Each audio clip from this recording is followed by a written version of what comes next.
ভিডিওটির শুরুতে আপনাকে বলে দিই, এই ভিডিওটি কোনো রকম এন্টারটেনমেন্ট পারপাসের জন্য বানানো হয়নি।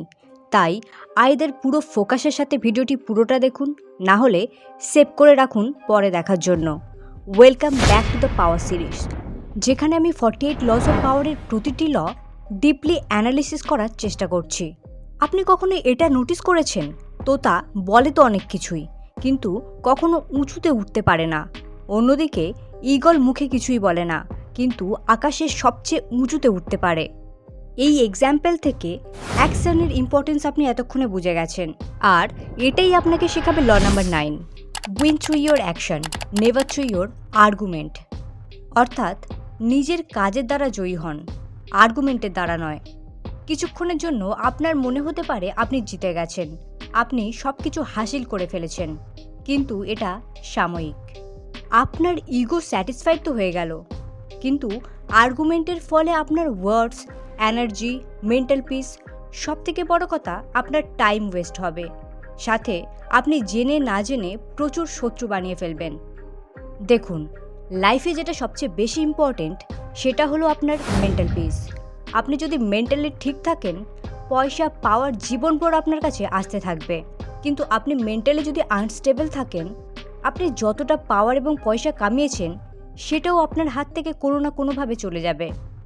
এই লটি আপনি রিয়েল লাইফে কিভাবে ইমপ্লিমেন্ট করবেন সেটা জানার আগে দুটি স্টোরি দ্বারা লটি এক্সপ্লেন করা যাক। স্টোরি নাম্বার 1, যখন ইতালিয়ান মূর্তিকার মাইকেল অ্যাঞ্জেলোকে ফ্লোরেন্সের মেয়র তার বানানো একটি মূর্তি দেখিয়ে বলেন, আপনি মূর্তি তো ভালো বানিয়েছেন, কিন্তু মূর্তির নাক অনেকটাই বড় লাগছে, আপনার উচিত এই নাককে একটু ছোট করে বানানো। তখন মাইকেল অ্যাঞ্জেলো মেয়রের সাথে তর্ক করার বদলে মূর্তিটির পাশে যান এবং ছেনি হাতুড়ির সাথে কিছুটা মাটিও সঙ্গে নেন এবং কাজে লেগে পড়েন। তিনি মূর্তিটির পাশে গিয়ে কেবলমাত্র মেয়রকে দেখানোর জন্য হাতুড়ি চালান এবং নিজের সাথে রাখা মাটি মেঝেতে কিছুটা ছড়িয়ে ফেলেন। আসলে তিনি মেয়রকে দেখানোর জন্য এটা করেছিলেন, আদৌ তিনি কোনো কিছু চেঞ্জ করেননি। এরপর মূর্তি থেকে কিছুটা দূরে নিয়ে গিয়ে মেয়রকে তিনি জিজ্ঞেস করেন, বলুন তো এখন নাকটি কেমন লাগছে? তখন খুশির সাথে মেয়র বলেন, এবার পারফেক্ট লাগছে। মাইকেল অ্যাঞ্জেলো এটা জানতেন, যেহেতু মেয়র মূর্তির একদম নিচে দাঁড়িয়েছিলেন, অবভিয়াসলি ওই পজিশনে নাক একটু বড় লাগবে, কিন্তু তা সত্ত্বেও তিনি তার সাথে তর্কে যাননি। তিনি এটাও জানতেন, তর্ক করে তিনি জিতে গেলেও মেয়র তার উপর খুশি হতেন না, উল্টে রেগে যেতেন এবং তিনি অজান্তেই শত্রুতা বাড়িয়ে ফেলতেন। মোরাল অব দ্য স্টোরি, তর্কে না গিয়ে, তর্কের দ্বারা জিতে শত্রু না বাড়িয়ে নিজের রেজাল্ট দেখান। স্টোরি নাম্বার 2, ইংল্যান্ডের একজন মহান আর্কিটেক্ট ক্রিস্টোফার রেন, যিনি 1688-এ ওয়েস্টমিনিস্টার সিটিতে একটি বড় ভবন নির্মাণ করেন। কিন্তু এই সিটির মেয়র নার্ভাস ছিলেন, তিনি ভয় পাচ্ছিলেন ওই ভবনের ছাদ ভেঙে না যায়। তিনি আর্কিটেক্টকে বলেন, আপনি ওই ছাদের সাপোর্টের জন্য আরও 2টি পিলার বানিয়ে দিন। আর্কিটেক্ট জানতেন এই পিলার লাগানো বেকার, কিন্তু তিনি মেয়রের সাথে তর্ক করার বদলে ওই বড় ছাদের সাপোর্টে পাথরের 2টি বড় পিলার বানিয়ে দেন। মেয়র খুশি হয়ে যান এবং ওই ভবন বানানোর জন্য আর্কিটেক্টকে প্রচুর সম্মানও দেন। কিন্তু কিছু বছর পর একজন সাফাই কর্মচারীর নজরে পড়ে, আসলে ওই পিলার 2টি ছাদকে স্পর্শই করছে না।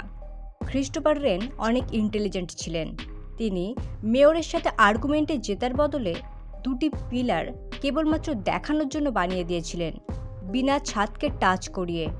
এর ফলে মেয়রও খুশি, সাথে তার ডিজাইনের স্টেবিলিটিও প্রুভ হয়ে যায়। এইভাবে আপনি কোনো রকম ফালতু আর্গুমেন্টে না গিয়ে নিজের অ্যাকশন দ্বারা জয়ী হতে পারেন এবং নিজেকে প্রুভ করতে পারেন। এখন দেখা যাক আপনি আপনার ডে টু ডে লাইফে অ্যাকশনের দ্বারা কিভাবে জিতবেন। নাম্বার 1, ফার্স্ট থিং ফার্স্ট, যেটা স্টার্ট করেছেন সেটা ফিনিশ করুন।